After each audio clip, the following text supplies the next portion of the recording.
10계명의 제7계명을 함께 만나보려고 합니다. 본문 14절 말씀을 보면 간음하지 말라. 아주 짧고 그리고 간결한 계명입니다. 먼저 성경이 말씀하고 있는 이 간음이라고 하는 것에 대한 정의부터 함께 봅니다. 성경에서 말씀하고 있는 간음의 정의는 부부 관계 밖에서 일어나는 모든 성을 총칭해서 간음이라고 성경은 말씀하고 있습니다.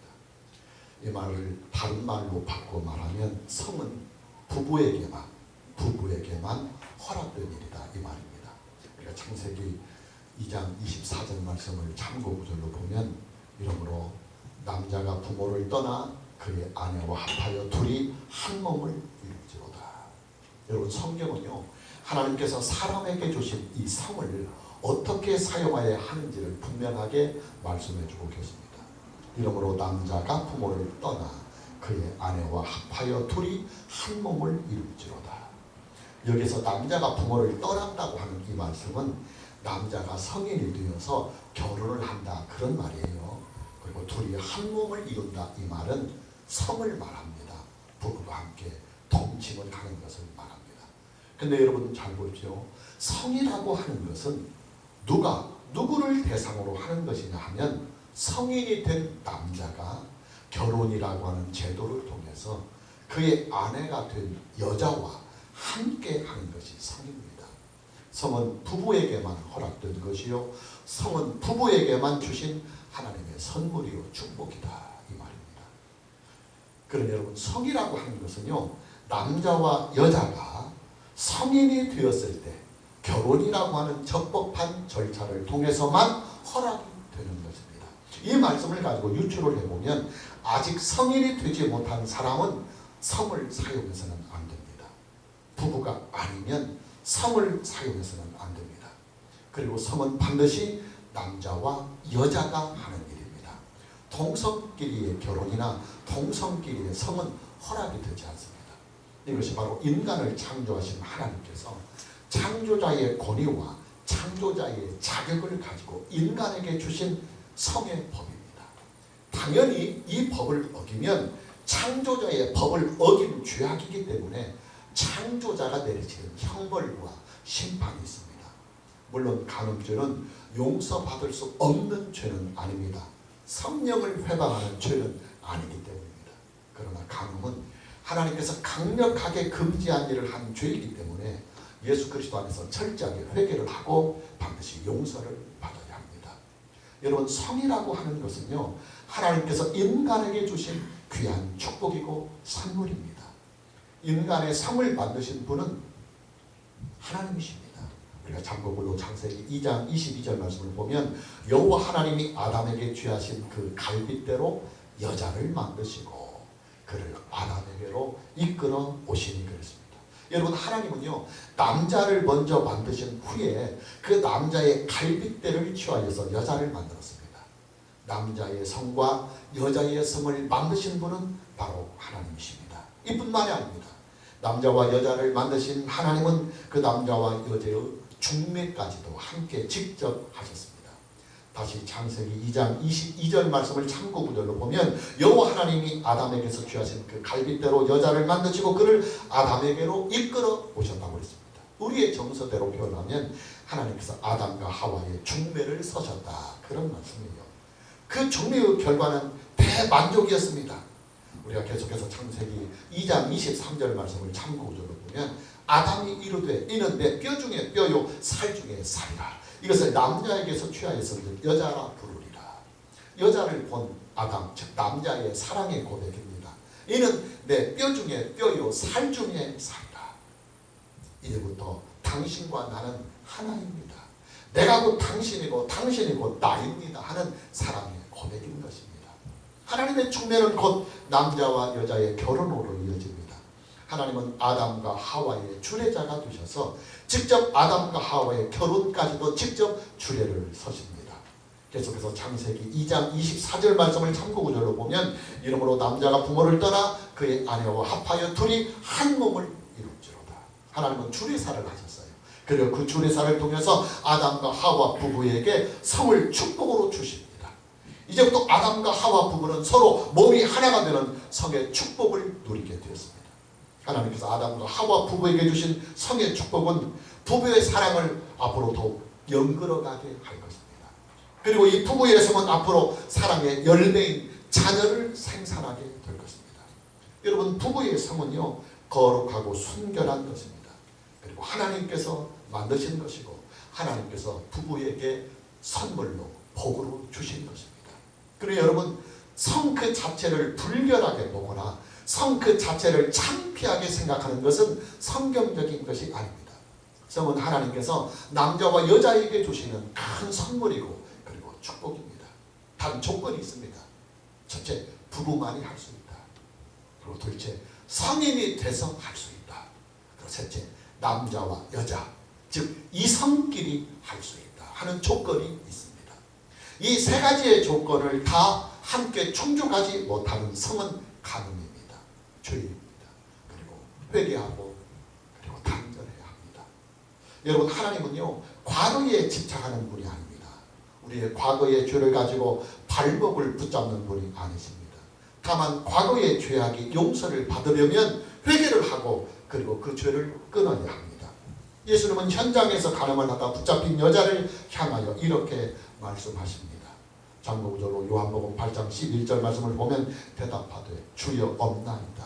예수께서 이르시되 나도 너를 정죄하지 아니하노니 가서 다시는 죄를 범하지 말라. 여러분, 유대인의 율법대로 하면요, 이 여인은 돌에 맞아서 죽임을 당해야 합니다. 현장에서 간음을 하다 붙잡힌 현장범이기 때문에 변론의 기회나 그리고 소명의 절차가 없이 바로 현장에서 돌로 쳐 죽여야 합니다. 그러나 예수님은 이 여인을 용서하셨습니다. 예수님은 이 여인의 마음을 이미 알고 계셨던 것으로 보여집니다. 그 여인은 자신의 부끄러운 행실을 회개하고 있었던 것입니다. 그 여인을 용서하신 예수님은 그 여인을 향해서 이렇게 말씀하십니다. 가서 다시는 죄를 범하지 말라. 그리고 여러분, 하나님은요, 과거의 죄를 가지고 집착하시는 분이 아니십니다. 우리가 지금 과거의 죄를 가지고 우리의 발목을 붙드는 분이 아니십니다. 다만 과거의 죄악으로부터 우리가 용서를 받고 과거의 죄악으로부터 우리가 탈출을 하려면 회개를 하고 그리고 그 죄를 이제라도 끊어야 하는 것입니다. 두 번째로 우리가 살펴봐야 할 것은 하나님께서 왜 제7계명을 우리에게 주셨는가 하는 문제를 우리가 함께 고민을 해봐야 합니다. 여러분, 하나님은요, 우리에게 아주 짤막하고도 간결하게 계명을 주셨습니다. 간음하지 말라. 물론 제7계명을 지키기 위한 세부적인 사항들이 바로 이어서 법규로 주어집니다. 그러나 그 제7계명을 적용을 시키는 세부적인 법규들도 거의 다 처벌에 대한 규정들 뿐입니다. 왜 제7계명을 우리에게 주셨는지 그 이유와 목적에 대하여 율법은 그리고 법규에는 나와 있지 않습니다. 그렇다면 우리는 제7계명을 주신 그 취지와 그 목적을 성경 전체에 흐르고 있는 하나님의 창조의 질서와 하나님의 구속의 법으로 해석을 해 나가야 합니다. 먼저 하나님의 창조의 질서를 봅니다. 하나님은 부부에게 성을 만드셨습니다. 그리고 그 부부에게 성을 선물로 주셨습니다. 성은 부부의 사랑과 부부의 인생을 더욱 아름답고 그리고 단단하게 만들어 갈 것입니다. 여러분, 부부의 성은요, 참 신비롭습니다. 부부가 서로 티격태격하고 갈등을 빚다가도요, 잠자리 한번 하고 나면 금방 치유가 됩니다. 어제까지만 해도 같이 사니 못 사니 뭐 죽으니 어찌니 하다가도 행복한 잠자리 한번 하고 나면 언제 그랬냐는 듯이 서로 희락하는 것이 부부의 성입니다. 여러분, 부부의 성은요, 부부의 축복입니다. 부부의 행복입니다. 그리고 부부의 기쁨입니다. 부부의 성은요, 부부의 사이를 더욱 단단하고 그리고 결속시키는 아주 귀한 연결고리가 됩니다. 그런데 만일 그 부부의 그 사랑의 연결고리가 남편이나 아내 혹은 두 사람 모두의 잘못으로 인해서 깨져버리고 끊어져 버린다고 한다면 부부관계는 파탄이 되는 것입니다. 더더욱 안타까운 문제는 부부의 관계가 파탄이 나면 그 후유증이 고스란히 가정 전체에 파장이 미친다고 하는 사실입니다. 부부들만 아프고 부부들만 헤어지는 것이 아닙니다. 그들의 파탄으로 인하여 자녀들이 함께 고통을 받고 그리고 부모님들도 함께 고통을 받습니다. 그래 여러분, 부부의 사랑과 부부의 행복을 지키고 또 가정의 화목과 가정의 평화를 지키기 위해서는 반드시 제7계명이 있어야 하고 또 반드시 제7계명이 잘 지켜져야만 하는 것입니다. 여러분, 하나님은요 사람에게 성을 축복으로 주셨지만 성의 위험성도 또한 알고 계십니다. 만일에 사람이 성을 잘못 사용해버리면 엄청난 파장이 온다는 사실을 하나님은 다 아십니다. 그래서 하나님은 성의 축복이, 하나님께서 인간에게 주신 성의 축복이 축복으로 계속 보존이 되고 성이 인간에게 화가 되는 것을 미리 예방하기 위해서 하나님은 제7계명을 통해서 가늠하지 말라고 하는 계명을 주신 것입니다. 실제로요, 인간에게 성이 들어온 그 이후로 그 성의 영역이 부부를 떠나서 어디까지 가느냐 하면 청소년들까지라도 성이 확장이 되고 또 심지어 가족까지 그 영역이 확대되는 근친 상간의 죄까지 퍼집니다. 이뿐만이 아닙니다. 인간의 성은 성폭력의 영역까지 확대가 되고 급기야는 동물들과 성을 즐기기도 하고 동성끼리 성을 즐기는 데까지 그 성의 영역이 확대가 되었습니다. 그리고 그 결과는 하나님의 심판입니다. 홍수의 심판이 그렇고 소돔과 고모라의 심판이 그렇고 그리고 계시록의 음녀로 비우던 이 세상의 심판이 그렇습니다. 여러분, 하나님은요 심판을 선호하는 분이 아니십니다. 하나님의 심판은 하나님의 최후의 결단입니다. 더 이상 하나님께서 이 세상에 긍휼을 베풀 수 없는 한계의 상황에서 하나님께서 마지막으로 선택하시고 마지막으로 내리시는 하나님의 최후의 결단이 바로 심판입니다. 하나님은 우리를 심판하기 위하여 창조하신 분이 아니십니다. 하나님은 큰 기쁨으로 사람을 창조하셨고 창조하신 인간에게 큰 기쁨으로 복을 주셨습니다. 하나님은 사람이 서로 사랑하고 화목하면서 그리고 행복하기를 바라시면서 하나님과 교제하며 하나님을 경외하기를 바라십니다. 그런데 그 모든 것들을 깨뜨리는 것이 뭐냐면 바로 우리의 죄입니다. 그 죄가 우리에게 어떻게 파고들었냐? 사람의 생명을 하찮게 여기는 마음에서 비롯되고 그리고 하나님께서 우리에게 허락해 주신 성을 넘어서 성을 탐하면서 비롯되시고 그리고 남의 것을 탐하면서 나타나기 때문에 성경은 십계명을 통해서 이런 죄악이 우리에게 나타나지 않도록 범하지 않도록 살인하지 말라, 간음하지 말라, 도덕질하지 말라 하는 이런 계명들을 주고 계시는 것입니다. 우리가 지난주에도 보았지만 예수님의 첫 번째 공식적인 설교는 산상수훈입니다. 그런데 산상수훈에서 예수님은 무엇을 가지고 설교를 하셨느냐 하면 구약의 십계명을 가지고 예수님은 설교를 하셨습니다. 완전한 사람이 되신 하나님의 독생자가 직접 하나님의 십계명을 해석하고 또 그 십계명을 주의하고 그 십계명을 적용을 시켜주셨습니다. 예수님이 제7계명을 어떻게 해석하시고 우리에게 어떻게 적용을 시켜주셨느냐, 우리가 마태복음 5장 27절에서 28절 말씀을 참고구절로 보면 예수님께서 구약에 주신 제7계명의 10계명을 이렇게 해석하셨습니다. 간음하지 말라 하였다는 것을 너희가 들었으나 나는 너희에게 이르노니 음욕을 품고 여자를 보는 자마다 마음에 이미 간음하였느니라. 마음속에 품고 있는 음욕까지도 예수님은 간음이라고 적용을 하셨습니다. 여러분, 예수님은요 인간의 모든 죄악의 행위는 결국 마음으로부터 나온다는 사실을 알고 계십니다. 행위로 짓는 죄를 미리 예방하기 위해서 예수님 먼저 우리의 마음속에 음욕이 불타오르는 것을 예방하기 위하여 이런 말씀을 주고 계시는 것입니다. 그래요 여러분, 인간의 성에 대한 집착과 인간의 성에 대한 탐욕은요 결국은 행위로 짓는 간음죄를 만들어냅니다. 그리고 그 결과는 아주 참담한 비극을 낳게 되는 것입니다. 우리를 사랑하시는 하나님은 성에 대한 우리의 탐욕이 가져올 그 엄청난 비극들을 미리 다 아시고 계시기에 제7계명을 우리에게 주셔서 그 비극들을 미리 예방하도록 우리로 하여금 간음하지 말라고 하는 계명을 주시고 이 말씀을 지키도록 우리에게 강력하게 요구하시는 것입니다. 그러나 이런 창조의 질서보다도 더 중요한 문제가 제7계명에는 담겨 있습니다. 그것이 뭐냐면 하나님의 구속사의 신비가 하나님의 구속의 진리가 제7계명에 담겨 있습니다.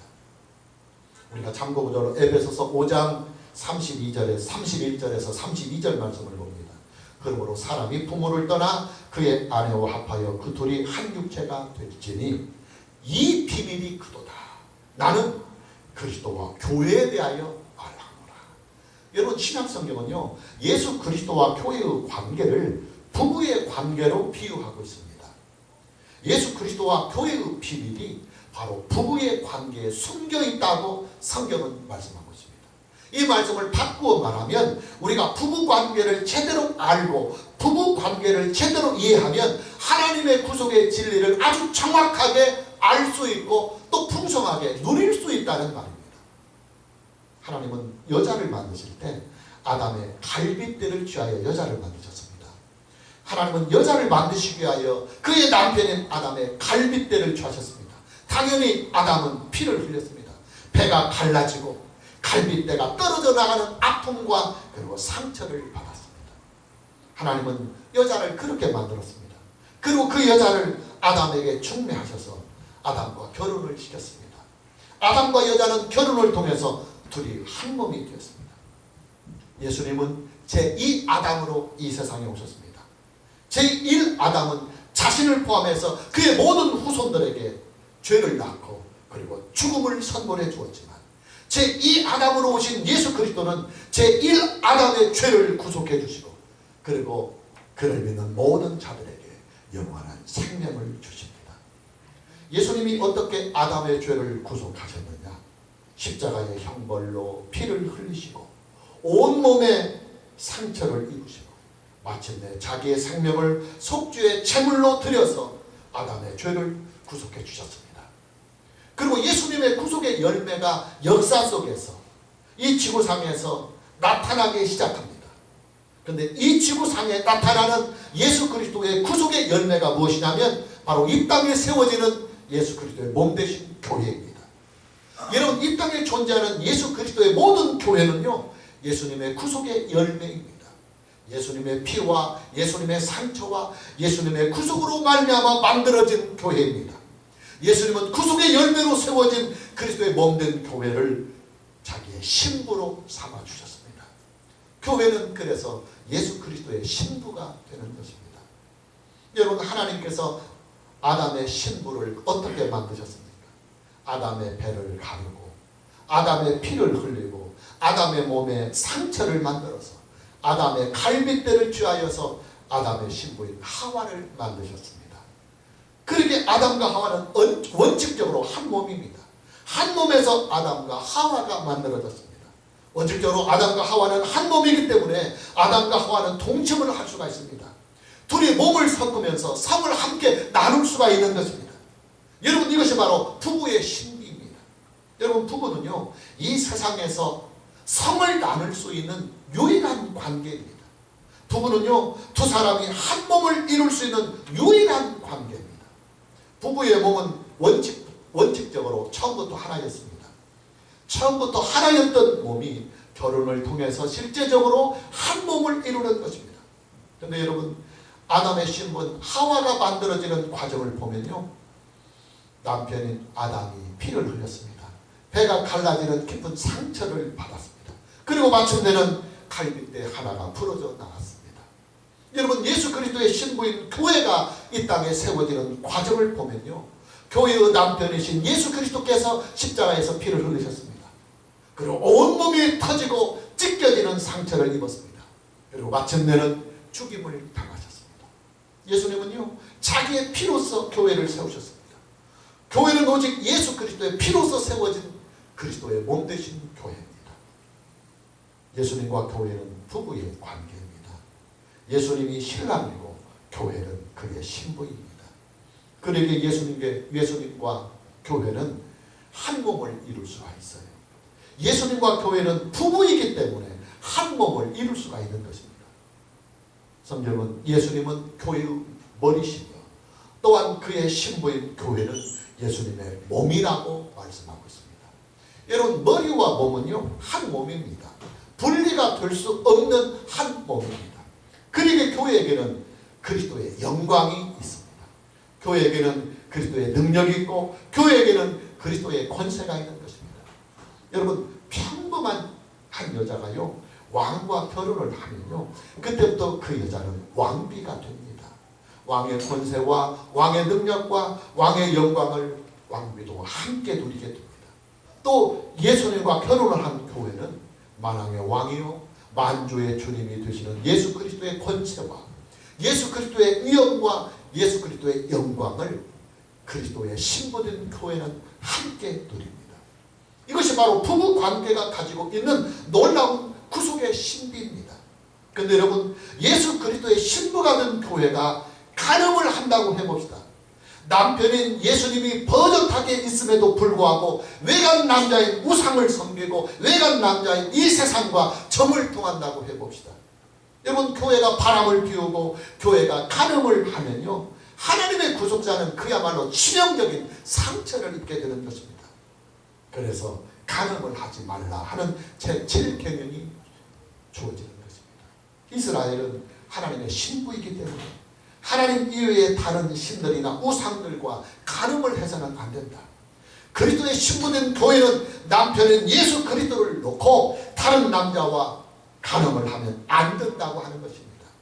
이 구속자의 신비가 부부 관계에 담겨져 있습니다. 하나님은 구속의 신비가 담겨있는 부부 관계의 순결성을 지켜주기 위해서 제7계명으로 간음하지 말라고 하는 명령을 하고 계시는 것입니다.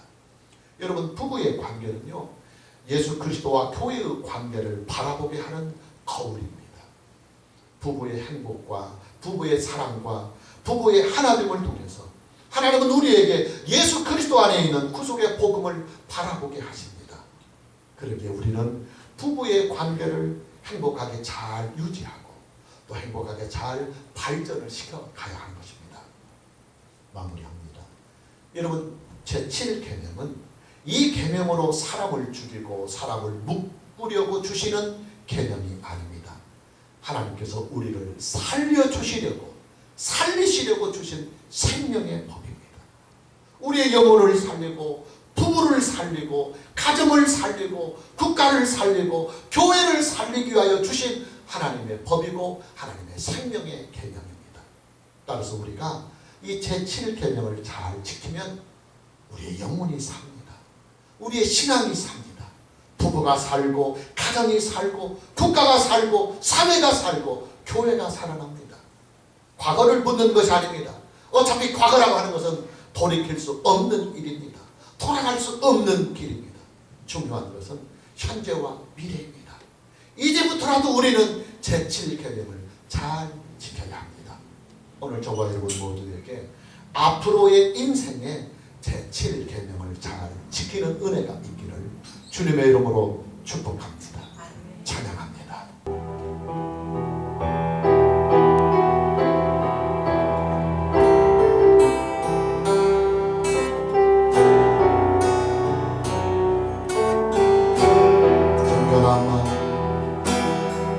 정결한 마음 강조하소서.